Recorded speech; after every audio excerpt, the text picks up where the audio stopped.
Hi everyone, स्वागत है आप सभी का आपके अपने परिवार जी के ट्रिक बाय दीपेश पे। दोस्तों, काफ़ी दिनों से वीडियोस नहीं आ रही थी क्योंकि एक्सीडेंट की वजह से मैं वीडियो नहीं बना पा रहा था। अब मैं सही हो चुका हूं और आप सबके सामने रेलवे ग्रुप डी एग्ज़ाम के लिए मैं बेहतरीन क्लासेस लेकर के आऊँगा। डेली मैं आपको 25 क्वेश्चन का प्रैक्टिस सेट जो कि साइंस का है और बिल्कुल ऑफिशियल सिलेबस के हिसाब से ही कराऊँगा। साथ में जो आपके स्टैटिक जीके के पोर्शन है, करंट अफेयर्स हैं या साइंस के जो महत्वपूर्ण टॉपिक्स हैं उनको मैं टॉपिक वाइज करा दूंगा। तो चलिए मैं वीडियो को शुरू करता हूं। इसमें 25 प्रश्न साइंस के होंगे। आप देखिए आपको कितने प्रश्न आते हैं। इंग्लिश और हिंदी दोनों माध्यम में होगा। तो चलिए वीडियो को शुरू करते हैं।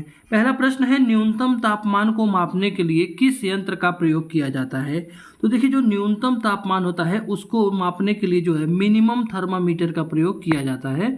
मिनिमम थर्मामीटर यानी कि जो न्यूनतम थर्मामीटर होता है ये सबसे कम तापमान को दर्ज करता है, जो मौसम विज्ञान में उपयोग किया जाता है।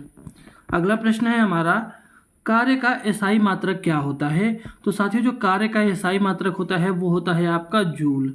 ठीक है, कार्य बराबर क्या होता है? फोर्स गुणे डिस्टेंस। ठीक है, अगला है, और ये जो न्यूटन है ये न्यूटन किसका एसआई मात्रक है?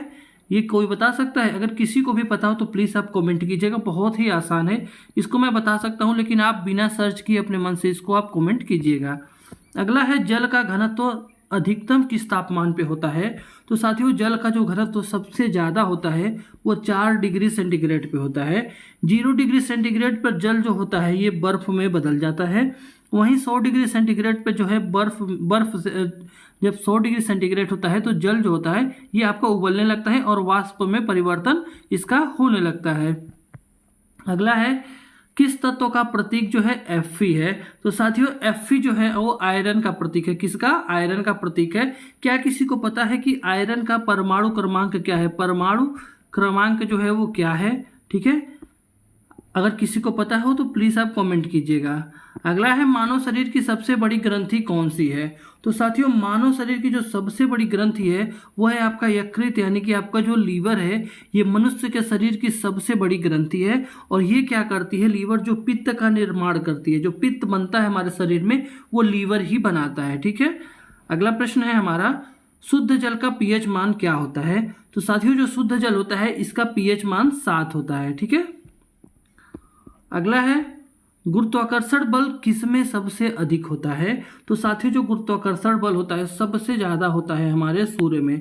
ठीक है, इसीलिए जैसे मान लीजिए सूर्य है, सूर्य के चारों तरफ जो पृथ्वी है, बाकी जितने ग्रह हैं वो सारे के सारे परिक्रमा करते रहते हैं। इसलिए आप समझ सकते हैं कि सूर्य में सबसे ज़्यादा गुरुत्वाकर्षण बल होता है, जिसके कारण वो अपने तरफ सबको खींचता है और ये लोग गुरुत्वाकर्षण बल के कारण जो है क्या करते रहते हैं? घूर्णन गति करते रहते हैं। अगला है आपका, सड़क पर चलने की दिशा में कौन सा बल जो है वो कार्य करता है? तो साथियों, जब आप सड़क की तरफ ऐसे चलते हो ना तो आपको कौन सा बल आपको काम करता है? तो ये बल होता है आपका घर्षण बल। ठीक है, पैरों के साथ सड़क पर चलने में घर्षण बल जो है काफ़ी जरूरी होता है, तभी जो है पाँव फिसलते नहीं हैं। अगला प्रश्न है हमारा, मानव शरीर में आरबीसी का कार्य क्या होता है? तो देखिए साथियों, जो मानव शरीर होता है इसमें जो आरबीसी होता है ये क्या करता है? ऑक्सीजन का परिवहन करता है। ठीक है, ऑक्सीजन का परिवहन करता है। आरबीसी जो होता है वो हीमोग्लोबिन के माध्यम से ऑक्सीजन का लेन देन करता रहता है। ठीक है दोस्तों, अगर आपको वीडियो पसंद आ रहा हो तो प्लीज़ वीडियो को लाइक कर दीजिएगा। चैनल पर नए हैं तो चैनल को आप सब्सक्राइब कर दीजिएगा। अगला है, सोनार का उपयोग किसको जानने के लिए किया जाता है? तो साथियों, जो सोनार है इसका उपयोग जो है पानी में दूरी ज्ञात करने के लिए किया जाता है। ठीक है, सोनार जो होता है जैसे ध्वनि तरंगों की सहायता से जल के नीचे की कोई भी वस्तु है उसकी स्थिति का पता लगाता है। ठीक है, इसमें आप यहाँ पे ट्रिक करेंगे पानी में दूरी, जैसे कि जल के नीचे, कभी कभी आंसर में जो ऑप्शन आता है उसमें जल के नीचे की वस्तु की स्थिति जानने के लिए भी आता है, तो उसको आप ट्रिक करेंगे। ठीक है, जल के नीचे कोई वस्तु मान लीजिए यहाँ पे पड़ा हुआ है तो सोनार के माध्यम से जो ध्वनि तरंगे होती है उनकी सहायता से आप देखेंगे कि इसकी स्थिति क्या है, यानी कि कितनी दूरी पर ये स्थित है। अगला है आपका, किसको प्रकाश संश्लेषण कहते हैं? तो प्रकाश संश्लेषण किसे कहते हैं? भोजन बनाने की जो क्रिया होती है पौधों के द्वारा, इसी को हम प्रकाश संश्लेषण कहते हैं। पौधे क्या करते हैं? पानी और कार्बन डाइऑक्साइड जो होता है, इससे जो है अपना भोजन यानी कि ग्लूकोज जो है बनाते हैं। इसी को प्रकाश संश्लेषण कहते हैं। जैसे जब सूर्य का जो किरण होता है वो पौधे के ऊपर पड़ता है तो वो प्रकाश संश्लेषण की क्रिया करती है और अपने लिए क्या बनाती है, खाना। अगला है, आयरन को जंग से बचाने के लिए किस प्रक्रिया का उपयोग किया जाता है? तो इसके लिए जो है हमने गल्वेनाइजेशन की प्रक्रिया की जाती है। ठीक है, गल्वेनाइजेशन यानी कि ऑप्शन नंबर ए। आयरन को जिंक की परत से कवर किया जाता है ताकि क्या हो, जंग ना लगे। अगला प्रश्न है, मानव शरीर में सबसे छोटी हड्डी कौन सी है? तो साथियों, मानव शरीर की जो सबसे छोटी हड्डी होती है वो स्टेपीज होती है, जो कि कान के अंदर पाई जाती है। ठीक है, कान में पाई जाती है सबसे छोटी हड्डी। वहीं अगर पूछ ले कि मनुष्य के शरीर की सबसे बड़ी हड्डी है तो ये फीमर होती है, जो कि आपके जांघ में पाई जाती है। इसको भी आप लोग ध्यान रखिएगा। अगला है आपका, चंद्र ग्रहण कब होता है? तो साथियों, चंद्र ग्रहण कब होता है?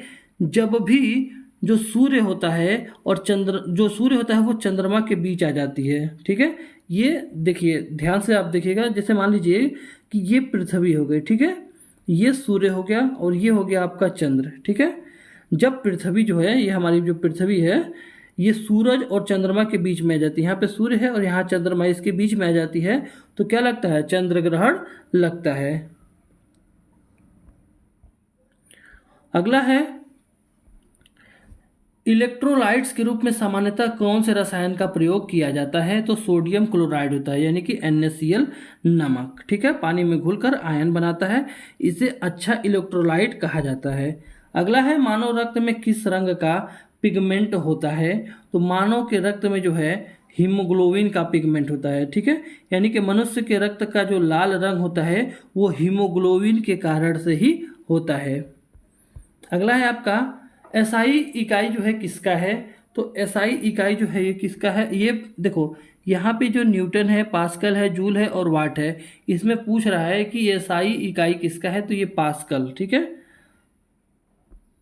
अगला है, विटामिन डी जो है वो कहाँ अधिक मिलता है?